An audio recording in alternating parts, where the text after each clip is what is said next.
All right, good evening, everyone, and welcome to our Healthy Hangout. And so I'm so happy you're all here. And those of you who, if it's your first time here, welcome, welcome.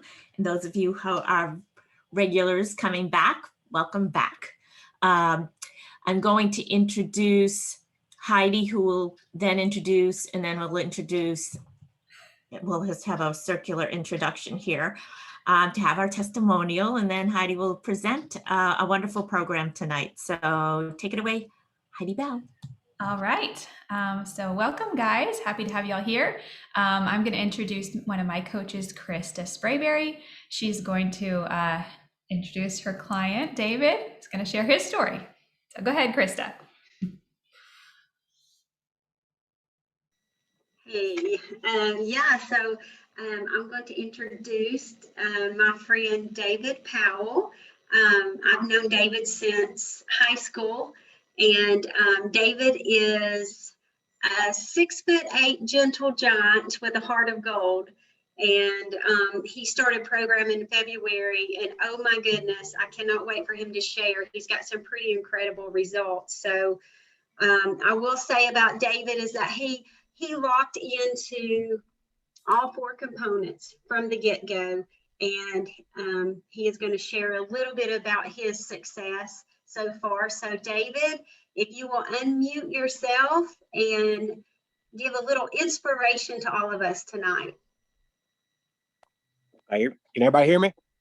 Yes. Okay. All right. I'm David Powell, and Krista, I'm gonna start from the beginning, Krista. And Krista talked to me about the program, and I reached out to her because I seen her and her husband both losing a lot of weight. And I said, and Krista explained everything to me, and I was very hesitant. And I kick myself every day about this and beat myself up over it. But I was very hesitant on joining. And so I finally joined. After a few months of her talking to me, I finally joined. And man, it was the best experience and the best lifestyle change I ever had in my life.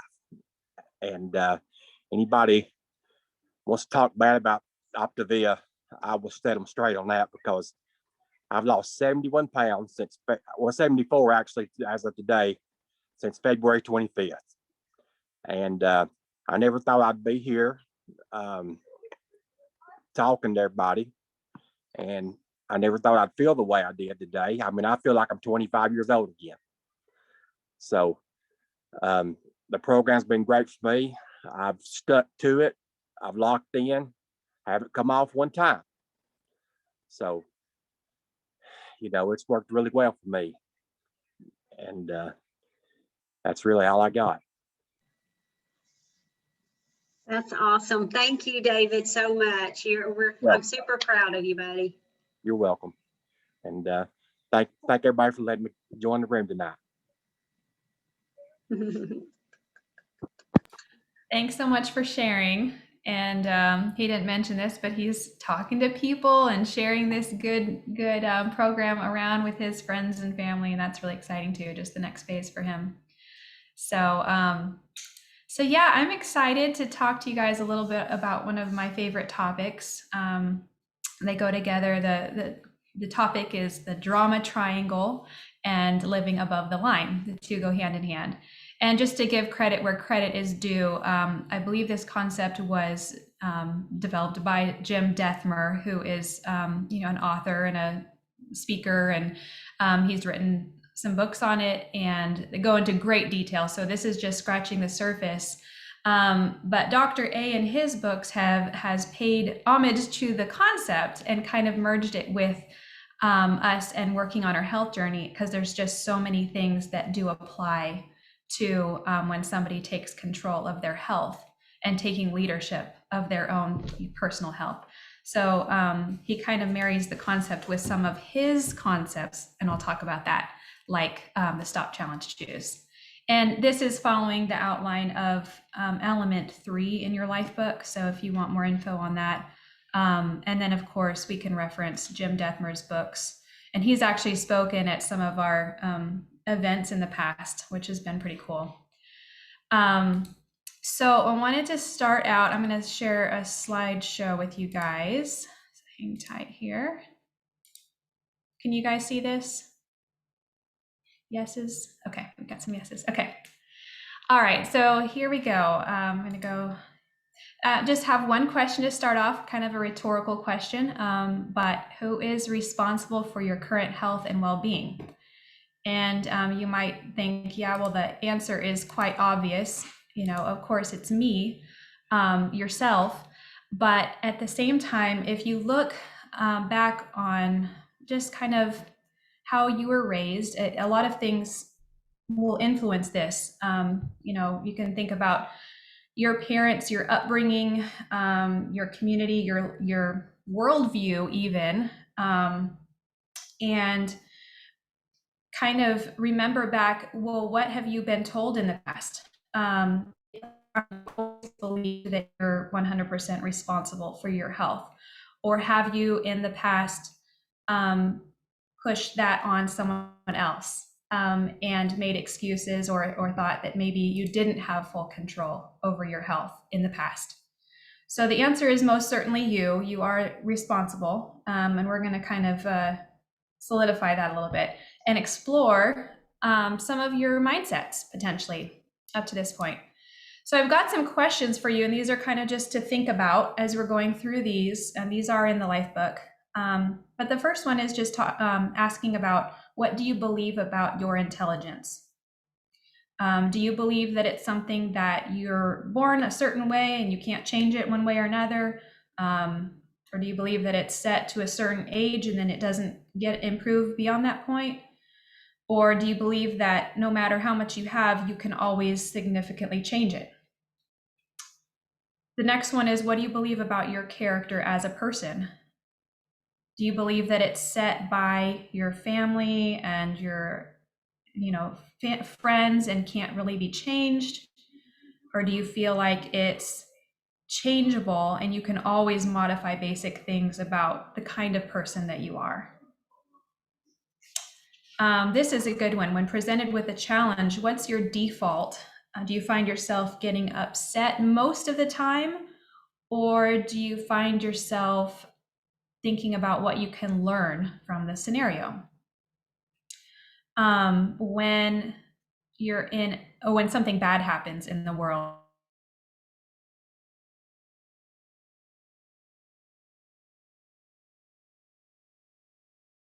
it may have been.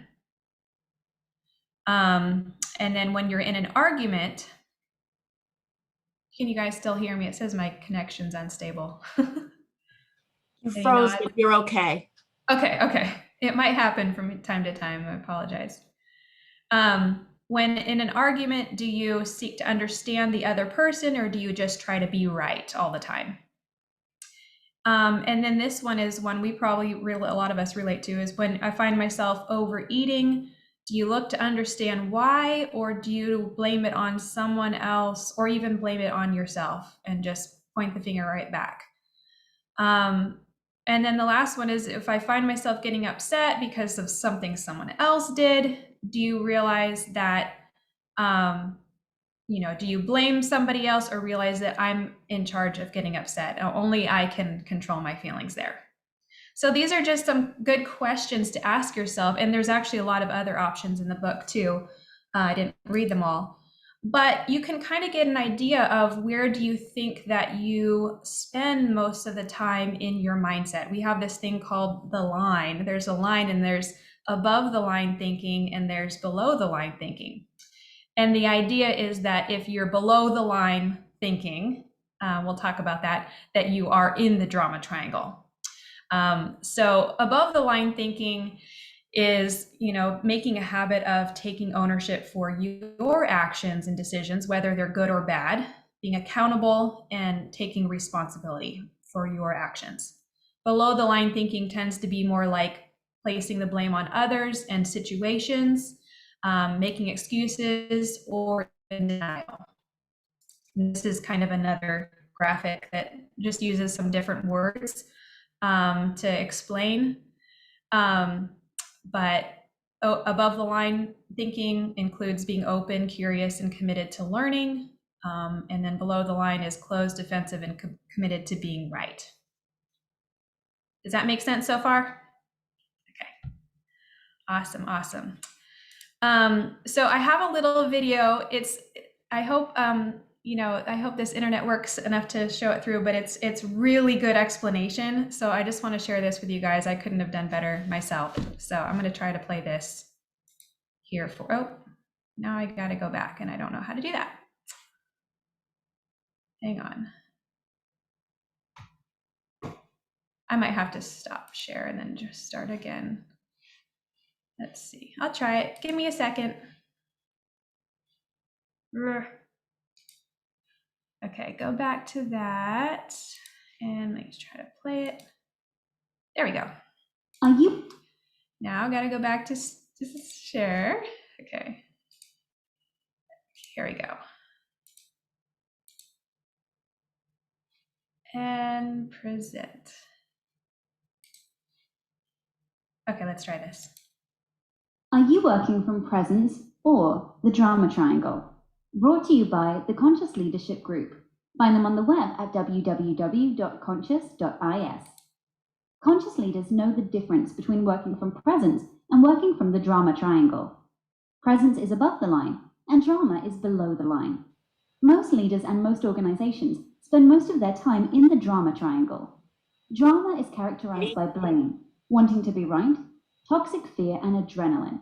Like good dramas at the movies, all drama has characters that play certain roles. The drama triangle has a hero, a villain, and a victim. The job of the hero is to seek temporary relief. The keyword is temporary. The hero is the one who gives a fish sandwich, rather than teaching them how to fish.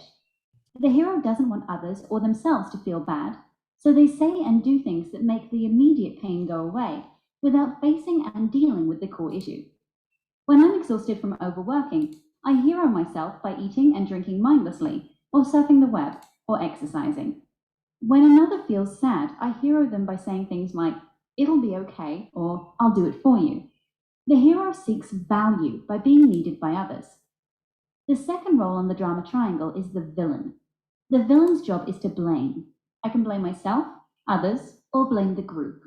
When I blame myself, I say things like, "I shouldn't have eaten that donut," or "I should work harder," or "I messed up that presentation." When we blame others, we say, "It's your fault we didn't get that project done," or "You didn't give your best effort."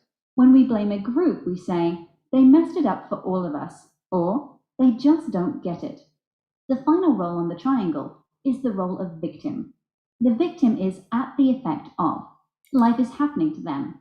For the victim, a person, circumstance, or condition is doing something or not doing something that is causing the victim's life to be as it is. I can be at the effect of anything, including my boss, my kids, the weather, my job, the traffic, the economy, my body, and my mood. When I'm in victim, I'm feeling powerless. Every role in the drama triangle is a form of victim consciousness. And in the end, everyone is trying to prove that they are the biggest victim. When people and teams work in presence, the roles change. The victim moves from victim to being the creator. They take responsibility for their lives and stop complaining about what is happening to them.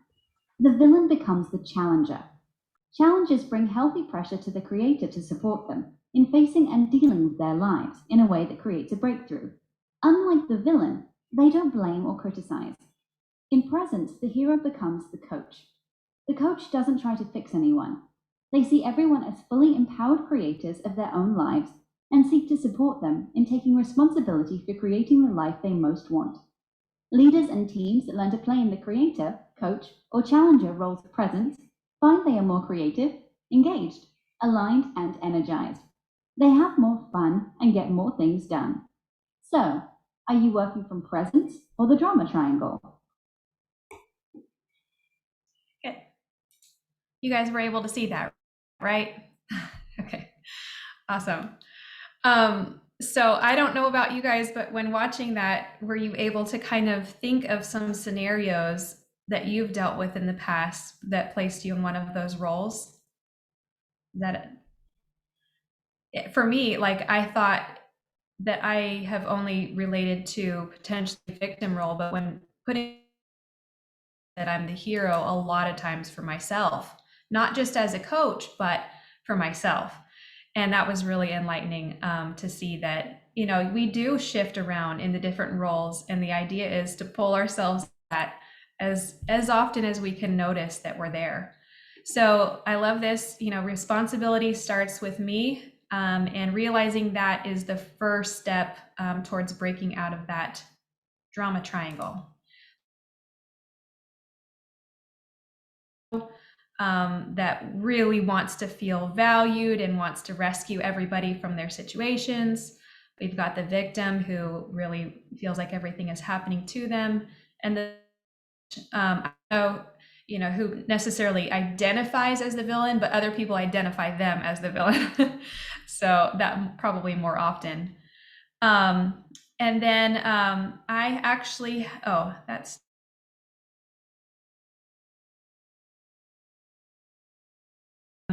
and when you roll in triangles.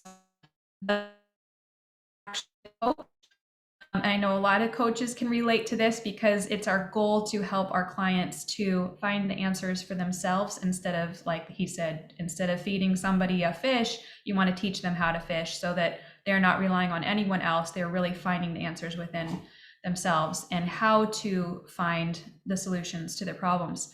And a lot of times, you know, what we do is just ask really good questions, and just say, you know, well, what is the problem here? How will you fix it? And put that back towards the client.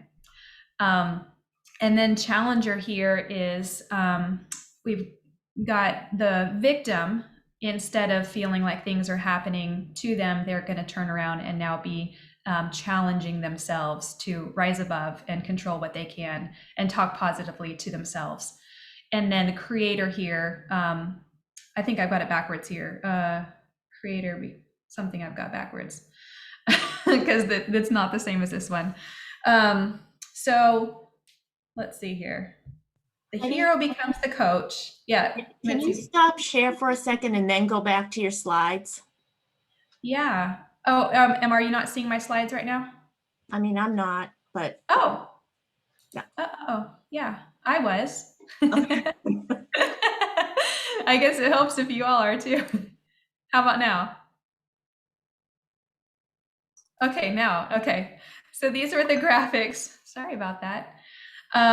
But you can definitely find more about this in the book as well. So I just want to show the idea of the roles that switch.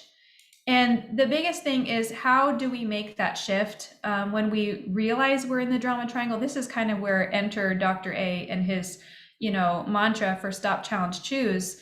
You know, how do we use that to shift? Well, you know, you can notice at any time that you're not above the line, and we can become really good about figuring out if we're not above the line. It can almost just be a constant thing that you realize throughout the day, like in your interactions with your family, with your, you know, how you respond to things that happen throughout the day. Just ask yourself, well, was that above the line or below the line thinking? And just by the descriptions we went through, it's very clear you can put yourself one or the other. And so when you realize that you're below the line, you know, same thing as what happens when you have a temptation that comes along that's just out of nowhere. You stop and you challenge yourself and you choose to make that shift to above the line thinking. And it's kind of just like any other habit. It becomes more natural the more you do it. And it's one of the things that can apply to so many different areas in your life, not just how you deal with food temptations, or it's really, you know, if you stay in the drama triangle, most of the time that's where progress is not happening, because we're pointing in one of the other directions. We're either pointing at someone else and blaming it, or, you know, the only way to actually move forward is to move to the empowerment triangle. So that's really the goal here. And then just to help you guys again with some examples, this is Jim Dethmer himself, and he's talking about some examples of where he's experienced the drama triangle. So it's really short. I'll share this real quick. Can you hear it? Oh, there we go. So let me ask you, where are you living in the drama triangle? At the Conscious Leadership Group, we teach that whenever you're below the line, you're in the drama triangle. Now, what we also say is that 90% of people spend about 95% of the time in the triangle. And so do most of us spend time there, even though we've been practicing for years. Here's me at the airport, the Nashville airport, just a couple of weeks ago. I find out that my flight to Chicago has been canceled. I find out that there's not another flight leaving for 5.5 hours. Here we go. Oh, shit. This really sucks. I'm exhausted. I've been on the road for a week. I can't do anything to get out of here. I can't get home. Oh, God. I should have thought about this. There was an earlier flight. I should have planned it better. I could have gotten out of my work sooner and gotten here. Oh, crap. Woe is me. I am never flying American Airlines again. They suck. Their on-time arrival to and from Nashville is not any good. I knew this was going to happen. It's happened to me before. They just simply cannot get their act together. And by the way, I told the client that if I could leave the engagement 30 minutes earlier, it would give me a real chance to get home. Damn. I think I'll go have a vodka and a cheeseburger and fries. I'm gonna feel so much better if I can just numb out. That's how I live in the triangle. How about you? So that was kind of enlightening, I hope. Maybe it made you think a little bit about some scenarios that you might have experienced in the past. I know it has for me. I didn't realize that, the emotional eating aspect is hero. I kind of always thought it was maybe the victim, but it's not. It's heroing yourself, and saying, I'm going to make myself feel better by doing this right now, and nobody has to get hurt, right? So I don't know how many of you can relate to that, but I just thought of some random scenarios just to see if we can maybe think of some ways to identify, whether or not we're living in the drama triangle. So I have some questions here. Maybe you guys can help me answer. So I'm just going to pick on person is on a weight loss journey and they're doing great until one day their husband brings home some treats from work, and feeling emotionally susceptible because of a hard day, she eats the foods that's not on plan, and then she blames her husband for getting her off track. So what role would she be in that scenario? Anyone can unmute themselves if they want to answer. You want to stop share and then you'll be able to see people better. Oh, yes. Meant to do that. So anyone know what role she's in there? She's the victim. She's the victim. And what role would the husband be in? Villain. Mm-hmm. So what are her choices here? She has a few. She could take responsibility. Excuse me, take responsibility. Mm-hmm. Right? Yeah, she could do that. She could, do what she did and continue to blame, and that may not change future events. If they, we all know those events are going to happen all throughout life. They're not going to stop happening, right? So the only way to change behavior is to actually take responsibility. Otherwise, every time someone brings her something, oh, but it's their fault, and then you're back in the same cycle. So what role could she find herself in if she shifted out of that? So if she is the victim, she could find herself in the challenger role, and then she's challenging herself in that empowerment triangle. And so last question is, what will happen if she doesn't shift? The same patterns will probably repeat over and over. Does anyone have any scenarios they would like to share that they've experienced in the past?